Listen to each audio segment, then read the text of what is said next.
वाक में ऐसी कसूर नासिर गरमानी, एक्शन सिटी कसूर जमशेद जमान, एक्शन रूरल इशफाक अहमद, महकमा पुलिस, DC डिपार्टमेंट और सदर कसूरबार सरदार फाखर ने शिरकत की।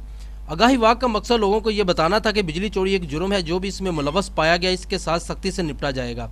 जितना मौका देना था बिजली चोरों को दे दिया, अब किसी किस्म की माफ़ी नहीं दी जाएगी। वज़ीर आज़म के हुक्म मुख्तलिफ टास्क फोर्सेस बन चुकी हैं जो बिजली चोरों के खिलाफ ज़बरदस्त क्रैक डाउन करेंगी।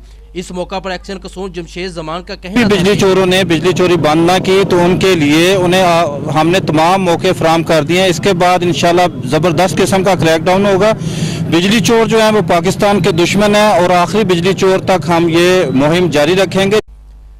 बिजली चोरों के खिलाफ चलाई जाने वाली खुसूसी मुहिम में वापडा के साथ जिला इंतजामिया मिलकर बिजली चोरी के खात्मे के लिए पुरअज़म है। मैं मोहम्मद बिलाल के साथ अरफान म्याऊ, बड़ी खबर, कसूर।